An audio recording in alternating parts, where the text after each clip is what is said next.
మిత్రులారా, మేము చేసే ఇలాంటి వీడియోలు అందరికీ చేరాలి. కాబట్టి మా వీడియోస్ని నోటిఫికేషన్ ద్వారా పొందాలంటే మీరు చూస్తున్న వీడియో క్రింద రెడ్ కలర్లో సబ్స్క్రైబ్ అనే బటన్ ఉంటుంది. దాని పక్కన అలారం సింబల్ వస్తుంది. దాన్ని క్లిక్ చేస్తే అప్పుడు మా ఛానల్ నుండి ఏ వీడియో అప్లోడ్ చేసినా వెంటనే మీకు నోటిఫికేషన్ రూపంలో వీడియో వస్తుంది. కాబట్టి మీరు అలా చేస్తారని కోరుకుంటూ మీ బీవీఎం క్రియేషన్స్.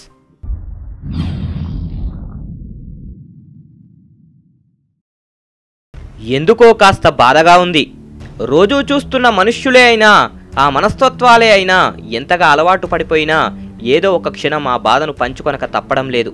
తెల్ల కాగితానికి చిన్న నల్ల చుక్కను పెట్టి ఇదేమిటి అని అడిగిన చక్రం సినిమాలో సంఘటన నన్ను వెన్నాడుతూనే ఉంది.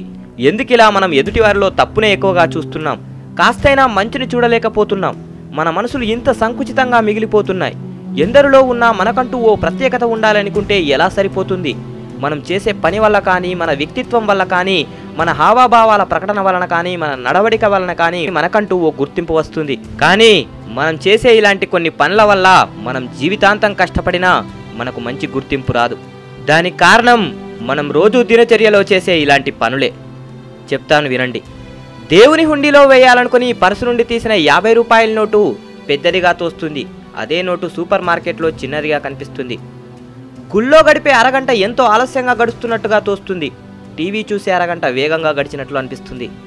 భగవద్గీతలో 10 పేజీలు చదవడానికి ఎంతో విసుగనిపిస్తుంది. టీవీ సీరియల్లోని 300 ఎపిసోడ్ అయినా ఎంతో ఆసక్తిగా అనిపిస్తుంది. దినపత్రికలో వచ్చేవి మనం నమ్ముతాం, కానీ పురాణాల్లో చెప్పేవి నమ్మబుద్ధి కాదు. క్రికెట్ ఆటని టీవీలో తెల్లవార్లు మేలుకొని చూస్తాం. ఉదయం కాసేపు భక్తి ఛానల్ చూడాలంటే నిద్రొస్తుంది. రికార్డింగ్ డ్యాన్స్ అంటే ముందు సీట్లో ఉంటాం. హరికథ అంటే ఆ ఛాయలకు కూడా పోము. తిరుపతి లేదా అయ్యప్ప కొండకు వెళ్ళే బీదలకు ఇవ్వడానికి మన దగ్గర చిల్లర ఉండదు. మన పిల్లలకు 5 స్టార్ చాక్లెట్లకు చిల్లర ఉంటుంది.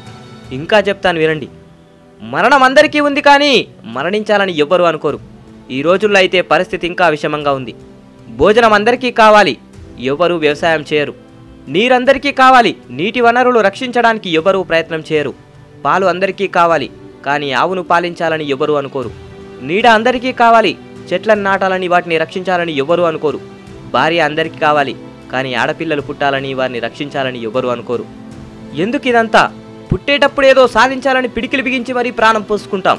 పోయేటప్పుడు సాధించింది ఏమీ కూడా తీసుకుపోలేదని అరచేతిని ఆకాశానికి చూపించి ప్రాణాలు వదిలేస్తాం. జీవితంలో ఏది శాశ్వతం కాదు. ఎంత పెద్ద బంగ్లాలో ఉన్నా, ఎంత పెద్ద కారులో తిరిగినా, ఎన్ని పరుపులు ఎక్కినా ఇదే చివరి మెత్తటి పరుపు. బ్రతికున్న నాళ్ళు అందరినీ కలుపుకొని బ్రతుకు, అందరితో కలిసి నడువు, అందరినీ మెప్పిస్తూ బ్రతుకు. ఎంత సంపాదించామన్నది కాదు, ఎలా బ్రతికామన్నదే ముఖ్యం. జై హింద్.